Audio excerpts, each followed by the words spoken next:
And I told loud and clearly with my fingers bleeding profusely, saying, Am Yisrael Chai, nothing is going to take us down. Shalom, Rabbi Goldstein here from Chabad Poway. Just got out of surgery.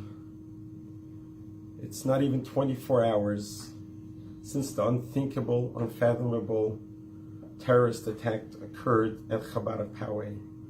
It was yesterday, as we were finishing reading of the Torah for the last day of Passover, that I went out to the lobby and to go and prepare myself for reading the Haftarah that talks about the coming of Mashiach, that gives us our hope for a greater future.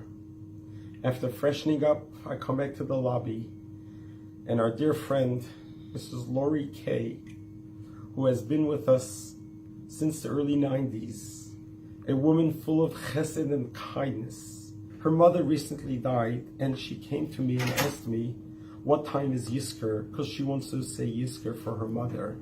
And when I told her Yizkor's at 11:30, I turned around and to go to the banquet hall to wash my hands in preparation.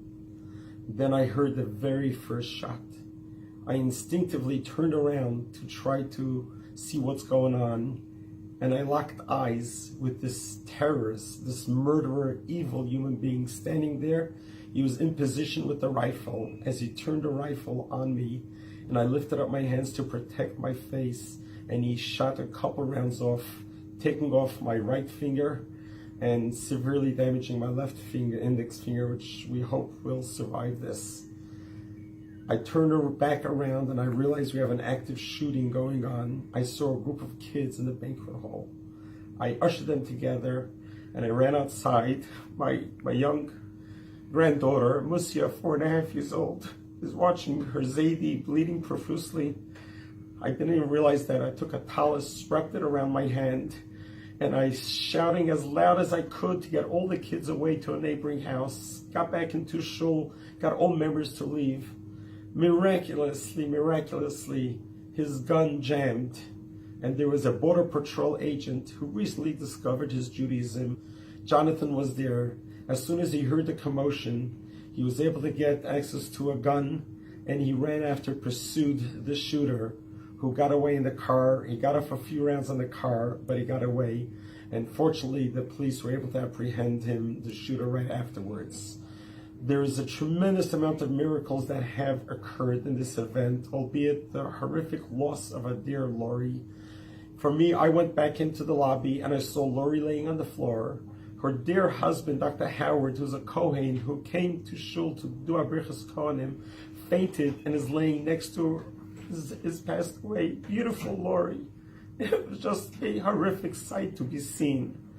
I went outside where the congregation has huddled together, and I went ahead and I got up on a chair and I told loud and clearly with my fingers bleeding profusely, saying, Am Yisrael Chai, nothing is going to take us down. This is what the Rebbe has taught us. This is what we live with. We are going to stand tall. We're going to stand proud of who we are, our heritage. We're going to come through this. We're going to get through this.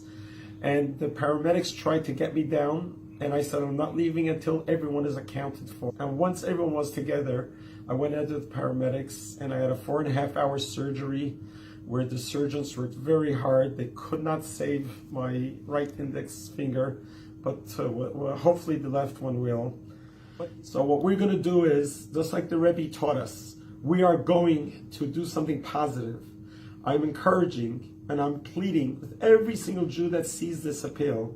This weekend, go to your own prospective synagogues. Fill up the ballrooms. Fill up the sanctuaries.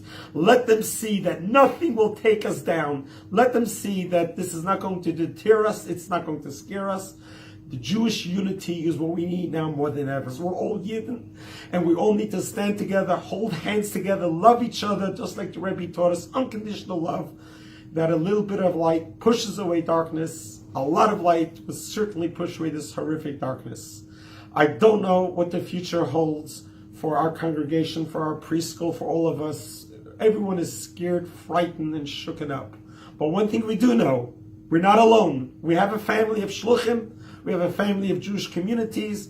We're all in this together, and we're going to survive this, and we're going to grow from greater strength to greater strength. And let the words from Isaiah, from Yeshaya Novi, and the prophet tell us that indeed, Hine kel Yeshua si eftach v'loy efchad. We cannot be scared. We say it every Saturday night because we know the moments of Mashiach will arrive.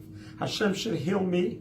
Hashem should heal all of us. Hashem should be comfort, consolation to Howard K., Hershel Dachem, Ben Yitzchak HaKohen, and to Chana Yehudis, that they just lost their dear wife and mother. Such a kind, beautiful person. Her neshama should rest in peace in Shemayim, and you should be reunited with the coming of Mashiach, B'meher B'yameinu, speedily in our days. Amen.